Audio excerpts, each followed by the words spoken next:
मेरा नाम रीना है और मैं परसों ही 7 स्टार बनी हूँ। और मेरा सबसे ज़्यादा तो इसमें हाथ मेरे सीनियर मेरी मंजू मैडम का रहा है, दूसरा मेरी पिंकी मैडम है।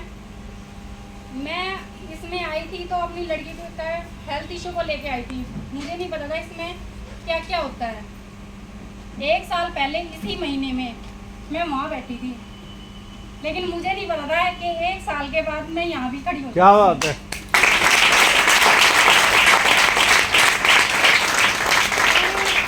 हम ये सोचते हैं कि हमसे काम नहीं होगा, लेकिन हम अगर कोशिश करेंगे ना तो जरूर कामयाब होंगे।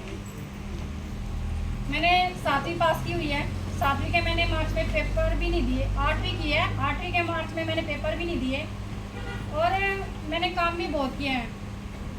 शादी के 1-1.5 साल में बाद मैंने आशा वर्करी की थी, और आशा वर्करी को करते करते काम भी मेरे पास बहुत आए थे, लेकिन मुझे ये नहीं पता था कि टियान्स भी आएगा। ये बाय चॉइस है, मेरे पास अचानक से है। मैं SFG में ग्रुप में काम करती थी, तो मैंने वहीं अचार पापड़ की ट्रेनिंग करी थी। देखो, सीखने की मुझ में पहले से ही लगन है, मुझे सीखना बहुत अच्छा लगता है, हर नई नई चीज़। जो हमारी गांव की VF है, वो भी जो मतलब ग्रुप बनाने आई थी, सबसे पहले मेरे ही पास आई थी। मैंने बोला ये मेरे बस की काम नहीं है, क्योंकि मेरे पास काम बहुत ज़्यादा है। तो उन्होंने किया, तो फिर बोली कि रीना अचार पापड़ की तो ट्रेनिंग करनी पड़ेगी।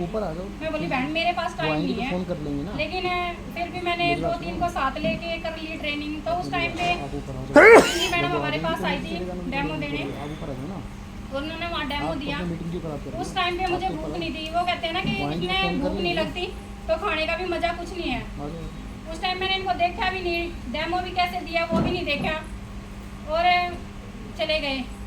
हमने नंबर भी दिए थे, नंबर इनके लिए भी थे, लेकिन कभी इन्होंने बताया भी था। जैसे आज हम कर रहे हैं, वैसे ये भी बता रही थी भाई किस किस उसमें हमने वो करना है, ट्रीटमेंट वगैरह, या भाई कैसे। लेकिन मैंने इग्नोर कर दिया, मुझे नहीं पता था।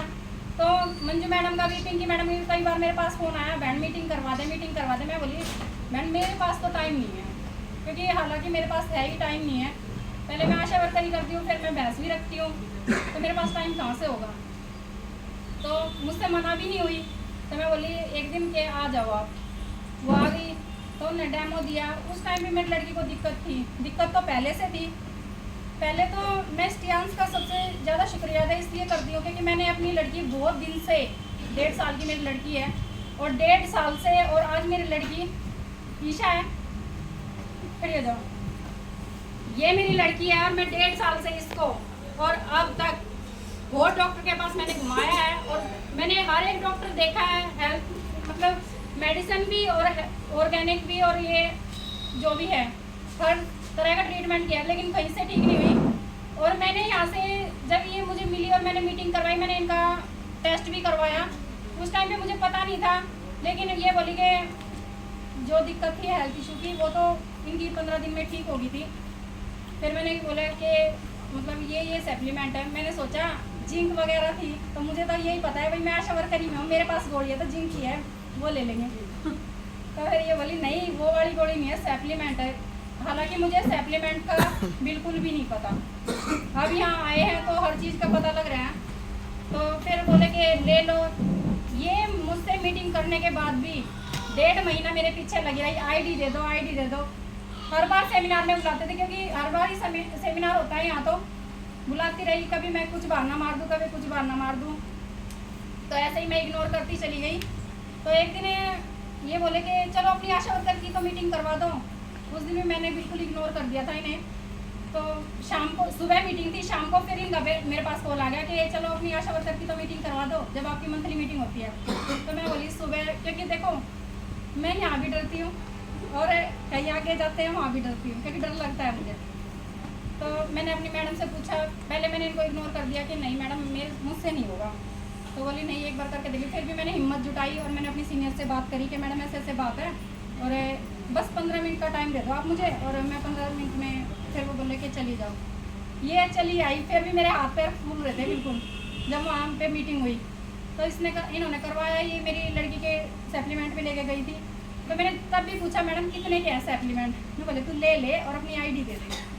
तो इन्होंने आईडी भी दे दी, मैंने आईडी भी दे दी। उसके बाद इसी महीने में इन्होंने मुझे सेमिनार में बुलाया था और मैं यहाँ सबसे लास्ट में बैठी थी, बिल्कुल सबसे लास्ट में, और आज मैं यहाँ हूँ। और बस यही कहना चाहूँगी कि सबसे ज़्यादा देखो हर जगह हम जाते हैं लेकिन हमें कहीं सपोर्ट नहीं मिलता। यहाँ ऊपर वाले का भी सपोर्ट है और नीचे वाले का भी सपोर्ट है। अगर मैं आज इस स्टेज पे खड़ी हूँ ना तो मैं अपने करने से नहीं खड़ी हूँ, मेरी सीनियर का सबसे ज़्यादा सपोर्ट रहा है और मेरी टीम का सबसे ज़्यादा सपोर्ट रहा है। और कोई ये कहता है कि मुझसे नहीं होगा, मैंने गोल्ड करके भी प्लेटिनम भी करके अपने घर रही। मुझे तो यही था कि मेरी सीनियर ही मीटिंग करवाएंगी, क्योंकि मुझे कहा था इन्होंने कि साथ देंगे, तो मुझे ये नहीं पता था कि साथ कैसे देते हैं। जब हालांकि मुझे नेटवर्किंग का बिल्कुल भी नहीं पता कि नेटवर्किंग होती क्या है। साथ देंगे, मैं चल कोई नहीं कर लेंगे, साथ दे देंगे। फिर मैं 1.5 महीने तक बैठे, इनका फ़ोन आएगा, रीना जी मीटिंग करवा दो। मैं मैडम आप तो कह रहे थे कि हम करवा देंगे मीटिंग। अरे मीटिंग तो अरेंज करो। अब मुझसे कहाँ मीटिंग अरेंज होती, कभी हम तो गाँव में ही ड्यूटी करते हैं, गाँव से बाहर हमारी ड्यूटी कभी नहीं लगी। तो एक फिर मेरी बहन का फ़ोन आ गया कि मीटिंग वो के घर आ जा। मैं बोल कब बुलाऊंगी, तो बोली कल बुला ले। मैं कहा था आ जा। फिर मैंने मंजू मैडम के पास कॉल किया, तो उस टाइम पे मैंने पहली मीटिंग करवाई थी और मेरा 3,500 रुपये का वहाँ से सेल हुई थी। जब मुझे कॉन्फिडेंस आया था, नहीं तो प्लेटिनम होने के बाद भी मैंने यूट्यूब पे देखा कहीं पे धोखाधड़ी है, कहीं पे कुछ है, मगर तू तो फंसी। ये हुआ कि तू तो बिल्कुल गई। और फिर भी मैंने देखो यहाँ मेरा उस टाइम पे सपोर्ट किसी का नहीं था, लेकिन मुझे ये था कि मुझे अपनी लड़की ठीक करनी है, बिल्कुल। बस मैं लड़की के मारे आई थी यहाँ, पैसा कमाने नहीं आई थी। और अब मेरी लड़की भी ठीक हो गई है और पैसा भी अच्छा कमा रही है। और मान सम्मान, सबसे ज़्यादा तो मान सम्मान जितना मिला है वो सबसे अच्छा लग रहा है मुझे। बहुत खुशी हो रही है, क्योंकि अभी थोड़ी देर पहले मैडम ये बोल रही थी कि डेमो देना है। मैं बोली मैडम मुझसे नहीं दिया जाएगा डेमो, लेकिन खड़ी हुई तो थोड़ा कॉन्फिडेंस आया है, तो धीरे धीरे ही आ जाएगा। तो मैं अपनी मंजू मैडम का बहुत ज़्यादा शुक्रिया अदा करती हूँ कि वो मुझे इस प्लेटफॉर्म पे लाई और मुझे कामयाब करा। क्योंकि मैं ना बहुत ऐसे सोचती हूँ छोड़ दूँ, लेकिन ये मुझे छोड़ने नहीं देती। और एक माँ बाप की तरह ही रखती हैं और सपोर्ट करती है बहुत ज़्यादा। क्योंकि परसों भी मैं ये कह रही थी कि मुझसे नहीं होगा, मेरा 7 स्टार थोड़ा सा रहा था, भाई मुझसे नहीं होगा। अब मैं बोली सो जा आराम से, सुबह देखेंगे। तो भगवान कसम मैं कहती हूँ, मुझे पता भी नहीं था कि मेरा 7 स्टार हो कैसे गया। ऐसे ही गोवा टूर की है। देखो अगर आप इसमें आए हो, अगर डटे रहोगे, एक नौकरी की तरह काम करोगे तो कामयाब जरूर हो। एकदम से कामयाबी नहीं मिलेगी, लेकिन धीरे धीरे कामयाब जरूर होंगे। और मुझे तो पता भी नहीं है गोवा है कहाँ। तो इतना ही कहना चाहूँगी, और जो मुझसे गलती हुई उसके लिए माफ़ी।